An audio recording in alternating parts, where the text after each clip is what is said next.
What's up, guys? I just wanted to check in with you and give you an update on my journey that I'm going through, which is a 30-day update and upgrade my forehand challenge. So overall, I like my forehand. I think it's a good forehand, but I'm trying to just change some things about it, get a little more easy power. I started this journey going down to Rick Macy, who's one of the best coaches in the world. If you don't know who Rick is, he's coached Venus and Serena Williams.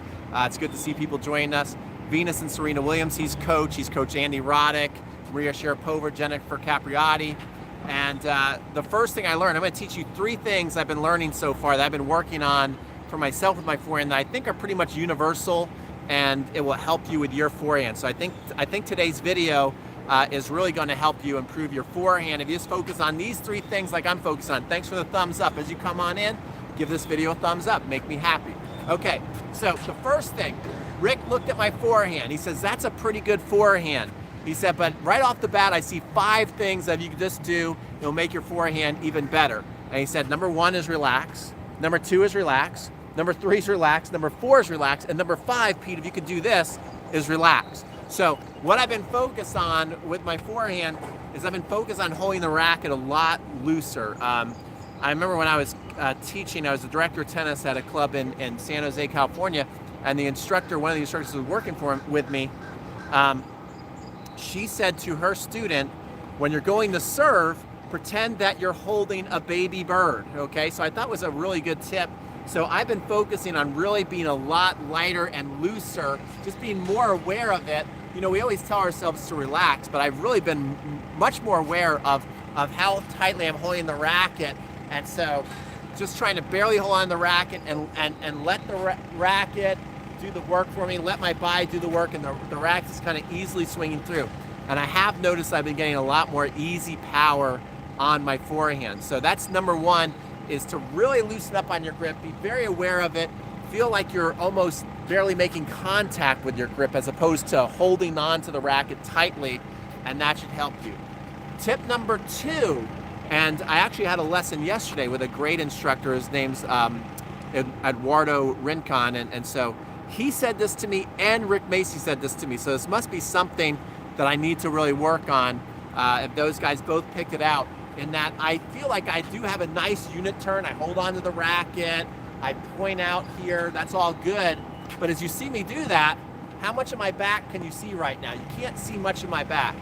And so what they're saying is I need to go deeper into that unit turn and really bring this shoulder around to where it's passing your hip. And the more you're showing the back to your opponent, now you're really getting a nice load. So I've been much more aware of that. Rick Macy's also told me to do 200 shadow strokes a day. Rick, I'm sorry I haven't done 200 a day, but I've been doing, sometimes I do 200, sometimes I do less, but I'm trying to get my shadow strokes in every day. And I like to watch myself either on camera or look in a mirror. And so what I've been looking for is when I turn, is can I see my back? And you see, just by doing that, look at that. As I'm doing that, I'm going, wow, I already look like a better player. Look at the difference, guys. Watch this. Here's one unit turn. It looks pretty good. Now watch this. All of a sudden, if I can just turn to where I can see my back in the camera, I don't know, call me crazy. Comment below. I think I look better. I think I look better. I think I look like a better tennis player just by doing this for you guys and showing my back, okay? So that's another tip that you guys can do, is show your back. That's really showing that you're really twisting up. Get that shoulder. Another thing you can think about is getting your shoulder to your chin. That maybe you can do a little exercise. Just turn so your shoulder and your chin can touch each other. Then you should be able to touch your back. Again, you don't always have to be hitting balls, guys. You can do a lot of shadow strokes and work on these ideas. So that's tip number 2. Tip number 3 is whether I'm stepping into a ball. Like Rick Macy wanted me to step into the ball. Now he likes open stance too, but for the exercise he wanted me to step in, and he wanted me to drag my toe, my back toe back, because he said I was coming around too soon, because he said I tend to be tight, so I was coming around too soon. So he had me hold my back foot back. I'm going to show you. I'm going to turn my back to you guys and show you what he wanted me to do.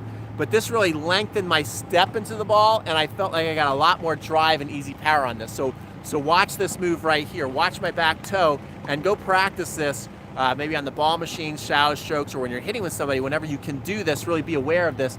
I find it's really, really helping my forehand.